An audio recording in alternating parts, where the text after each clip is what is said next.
Hi hello नमस्कार सर्वांना. जरा उशीर झाला आहे आजचा भाग यायला, पण प्यार तुमसे हो गया या कथामालिकेचा आज तिसरा भाग आपण पाहणार आहोत. चला तर मग वेळ न घालवता सुरुवात करूया. 5व्या दिवसाची सकाळ नेहमीसारखी नव्हती. मुंबईच्या आकाशात ढगांनी अशी काही गर्दी केली होती की सकाळी 9 वाजताही संध्याकाळ झाल्याचा भास होत होता. काव्या आज वेळेच्या 10 मिनिटे आधी ऑफिसमध्ये पोहोचली होती. काल सत्यजितने दिलेल्या सूचक इशाऱ्यामुळे तिच्या मनात कुठेतरी एक अस्वस्थता होती. तिने तिच्या केबिनमध्ये जाऊन लॅपटॉप सुरू केला, पण तिचं लक्ष कामात लागत नव्हतं. तिची नजर वारंवार बाहेरच्या रिसेप्शन एरियाकडे आणि सत्यजितच्या केबिनच्या बंद दरवाजाकडे जात होती. सकाळी 11 वाजले तरी सत्यजित ऑफिसमध्ये आला नव्हता. हे अत्यंत दुर्मिळ होतं, कारण जो माणूस दुसऱ्याच्या 2 मिनिटांच्या उशिरावरून तांडव करतो तो स्वतः आज 2 तास गायब होता. काव्याने 2-3 वेळा त्याच्या सेक्रेटरीला विचारण्याचा प्रयत्न केला, पण तिलाही काहीच माहीत नव्हतं. सर एका महत्त्वाच्या मीटिंगसाठी बाहेर गेले आहेत, एवढंच ठोकळेबाज उत्तर तिला माहीत होतं. दुपारी 1च्या सुमारास ऑफिसचे दरवाजे जोरात उघडले आणि सत्यजित आतमध्ये आला, पण त्याचा अवतार पाहून काव्याच्या काळजाचा ठोकाच चुकला. त्याचा तो नेहमीचा कडक प्रेस केलेला पांढरा शर्ट आता चुरगळला होता. हातावर रक्ताचे सुकलेले डाग होते आणि त्याच्या कपाळावर एक छोटी जखम झाली होती. तो कोणाशीही न बोलता सरळ आपल्या केबिनमध्ये निघून गेला. काव्याला राहवलंच नाही. तिने हातातील काम सोडलं आणि ती सरळ त्याच्या केबिनमध्ये शिरली. यावेळी तिने दरवाजा ठोठावण्याची तसदीही घेतली नाही. आत सत्यजित खुर्चीवर डोळे मिटून बसला होता. त्याचा श्वास जोरात चालला होता. हे काय आहे? काव्याने जवळ जात विचारलं. तिचा आवाज भीतीने थरथरत होता. सत्यजितने डोळे उघडले. त्याच्या डोळ्यांमध्ये प्रचंड राग आणि थकवा दिसत होता. बाहेर जा काव्या, मी सांगितलं होतं ना, कामाच्या वेळीमध्ये येत जाऊ नका. मी काम करायला आलेच नाहीये. तुमच्या हाताला लागलंय आणि कपाळावर रक्त येते. काय झालंय हे? काव्याने त्याचा हात पकडण्याचा प्रयत्न केला, पण त्याने तो झटकला. काही नाही झालंय, एक छोटा अपघात झाला, दॅट्स इट. तुम्ही तुमच्या केबिनमध्ये जा, तो करड्या आवाजात म्हणाला. पण काव्या आज ऐकण्याच्या मनस्थितीत नव्हती. ती तडक बाहेर गेली आणि फर्स्ट एड बॉक्स घेऊन परत आली. तिने खुर्ची ओढली आणि त्याच्यासमोर बसली. आता शांत बसून हे साफ करून द्या, नाहीतर मी इथून हलणार सुद्धा नाही. आणि ओरडू नका, मला तुमची भीती वाटत नाही. सत्यजित तिच्याकडे पाहतच राहिला. आजवर त्याला कोणीही इतक्या हक्काने दटावलंच नव्हतं.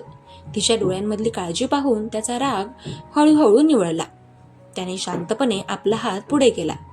काव्याने कापूस भिजवून त्याची जखम साफ करायला सुरुवात केली. तुम्ही सांगितलं होतं की धोका आहे, हा तोच होता का? काव्याने विचारलं. सत्यजितने एक दीर्घ श्वास घेतला. हो, माझ्या गाडीचा पाठलाग केला गेला. त्यांनी गाडी अडवण्याचा प्रयत्न केला, पण त्यांना माहीत नव्हतं की मी कशाचा बनलोय. थोडी झटापट झाली, पण ते पळून गेले.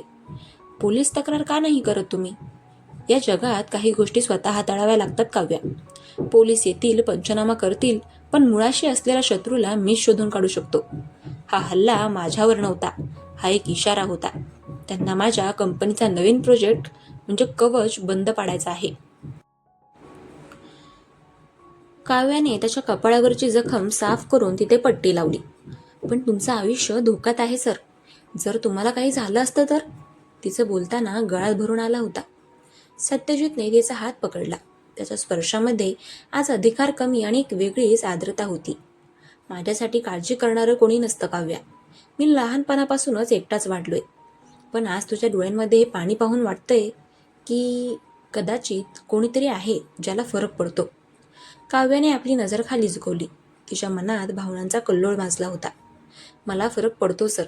तुम्ही माझे बॉस असाल, खडूस असाल, पण तुम्ही एक चांगले माणूस आहात आणि चांगल्या माणसांसोबत वाईट झालेलं मला आवडत नाही.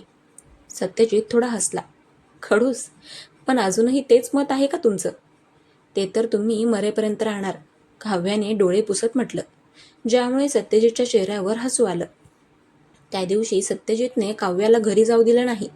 त्याने तिला त्याच्याच केबिनमध्ये बसवून ठेवलं. त्याला भीती होती की जर त्या लोकांनी तिला लक्ष केलं तर? काव्यानेही काही हरकत घेतली नाही. ती त्याच्या समोरच्या सोफ्यावर बसून आपलं लॅपटॉपवरचं काम करत होती आणि तो आपल्या फाईल्स तपासत होता. अधूनमधून त्यांचे डोळे एकमेकांना भिडायचे आणि एक मौन संवाद व्हायचा. रात्रीचे 8 वाजले. ऑफिस पूर्णपणे रिकामं झालं होतं. फक्त सिक्युरिटी गार्ड्स खाली तैनात होते. काव्या भूक लागली असेल, चल आज बाहेर जाऊया, तुला घरी सोडण्यापूर्वी काहीतरी खाऊया, सत्यजितने सुचवलं. नको सर, तुमची तब्येत ठीक नाहीये, आपण ऑफिसमध्येच काहीतरी मागूया का? नाही, मला या 4 भिंतींचा कंटाळा आलाय आता, आणि आता मला सुरक्षित वाटते. चल. सत्यजितने स्वतः गाडी चालवायला घेतली नाही. त्याने त्याच्या कंपनीच्या एका टॉप सिक्युरिटी ऑफिसरला ड्रायव्हर म्हणून बोलावलं. ते एका छोट्या पण सुंदर कॅफेमध्ये पोहोचले. तिथे गर्दी कमी होती. त्यांनी 2 कॉफी आणि पास्ता ऑर्डर केला. सत्यजित सर, तुम्ही कधी तुमच्या आईबाबांबद्दल सांगाल का? काव्याने हळूच विचारलं. सत्यजितच्या चेहऱ्यावरचे भाव बदलले. त्याने कॉफीचा घूट घेतला आणि बाहेर पाहू लागला. माझे बाबा पोलीस इन्स्पेक्टर होते. प्रामाणिकपणा हा त्यांचा दागिना होता, पण तोच त्यांचा शत्रू ठरला.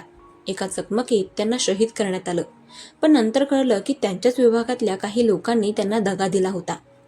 आई त्या धक्क्यातून सावरलीच नाही. मी तेव्हा 15 वर्षांचा होतो. तेव्हाच ठरवलं की सुरक्षा ही अशी असावी की कोणालाही दगा देण्याची हिंमत होणार नाही. मी माझं पूर्ण आयुष्य या एका ध्येयासाठी दिलंय. म्हणूनच माझ्या आयुष्यात प्रेमाला, नात्यांना कधी जागाच उरली नाही.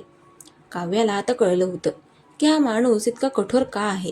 ज्याच्या बालपणीच त्याच्या जगाचा आधार हिरावला जातो, तो स्वतःभोवती अशी तटबंदी उभी करतोच.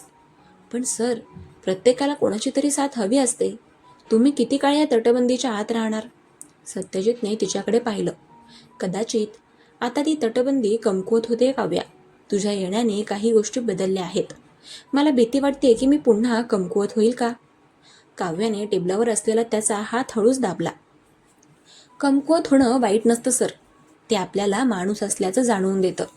तुम्ही एकटे नाही आहात, हे लक्षात ठेवा. त्या रात्री जेव्हा सत्यजितने तिला घरी सोडलं, तेव्हा निरोप घेताना तो बराच वेळ तिच्याकडे पाहत राहिला. उद्या सकाळी 9 वाजता, उशीर करू नको, तो नेहमीच्या स्वरात म्हणाला. पण त्यामध्ये आता एक आपुलकीच होती. काव्या आपल्या घरात गेली, पण तिचं मन अजूनही त्या कॅफेमध्येच होतं. तिला जाणवलं की ती सत्यजितच्या प्रेमात पडत चालली आहे. पण हे प्रेम इतकं सोपं नव्हतं.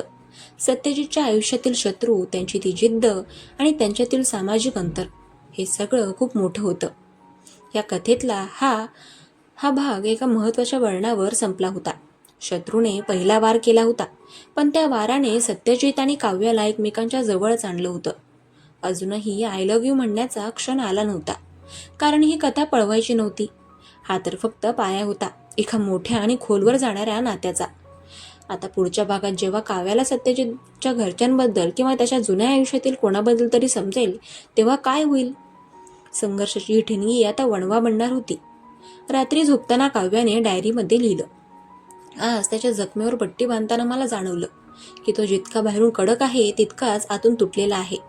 मला त्याचा आधार बनायचे, पण तो मला त्याच्या आयुष्यात पूर्णपणे येऊ देईल का?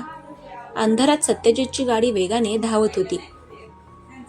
त्याच्या डोक्यात फक्त एकच विचार होता, काव्याला या सगळ्यापासून सुरक्षित कसं ठेवायचं. कारण त्याला माहीत होतं की पुढचा वार त्याच्यावर नाही, तर त्याच्या सर्वात जवळ असलेल्या व्यक्तीवर होणार होता. आणि आता ती व्यक्ती काव्या होती. आता या भागाची सुरुवात एका थंड आणि कुंद वातावरणात झाली. आदल्या रात्रीच्या त्या हल्ल्यानंतर आणि कॅफेमधील त्या भावनिक संवादामुळे काव्याच्या डोक्यात विचारांचे काहूर माजले होते. सकाळी 6 वाजल्यापासून तिला चैन पडत नव्हती. तिने खिडकीबाहेर पाहिले. मुंबईच्या रस्त्यांवर पावसाने पुन्हा एकदा जोर धरला होता. तिने ठरवले की आज ती स्वतःहून सत्यजितसाठी काहीतरी घेऊन जाणार. तिने किचनमध्ये जाऊन छान आलं वेलची घातलेला चहा बनवला आणि एका फ्लास्कमध्ये भरला. सोबत घरी बनवलेले मेथीचे थेपलेही घेतले. तिला माहीत होतं की सत्या बाहेरचे पदार्थ खाऊन कंटाळला असेल. ती 9 वाजायला 10 मिनिटं असतानाच ऑफिसमध्ये पोहोचली. आज ऑफिसमध्ये शिरताच तिला जाणवले की सुरक्षा व्यवस्था दुप्पट करण्यात आली होती. लिफ्टच्या बाहेर 2 नवीन बाउन्सर उभे होते आणि येणाऱ्या जाणाऱ्यांची कसून चौकशी होत होती. काव्याला पाहून त्यांनी सन्मानाने रस्ता दिला. कदाचित त्यांनाही समजले असेल की सत्यजितने तशा सूचना दिल्या असाव्यात. काव्या थेट सत्यजितच्या केबिनपाशी गेली. तिने हळूच दरवाजा ठोठावला. आत या. आतून तोच करारी आवाज आला. काव्या आत शिरली. तेव्हा सत्यजित 3 मोठ्या स्क्रीनसमोर बसून काहीतरी कोडिंग किंवा डेटा पाहत होता. त्याच्या कपाळावरची पट्टी अजूनही होती, पण आज त्याने राखाडी रंगाचा सूट घातला होता, जो त्याच्या व्यक्तिमत्वाला अधिकच उठाव देत होता. आज तुम्ही वेळेच्या आधी आलात काव्याजी. काही खास कारण? त्याने स्क्रीनवरून नजर न हटवता विचारले. कारण काही नाही, फक्त विचार केला की आज तुम्हाला वाफेचा चहा आणि घरचा नाश्ता द्यावा.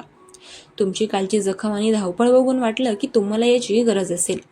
काव्याने टेबलावर फ्लास्क आणि डबा ठेवला. सत्यजित थांबला. त्याने स्क्रीनवरून नजर हटवली आणि काव्याकडे पाहिलं. त्याच्या चेहऱ्यावर आता त्याला माहिती होतं की कोल्हापूरला जाणं धोक्याचं ठरू शकतं, पण काव्याला इथे मुंबईमध्ये एकटं सोडून त्याहून जास्त धोक्याचं होतं.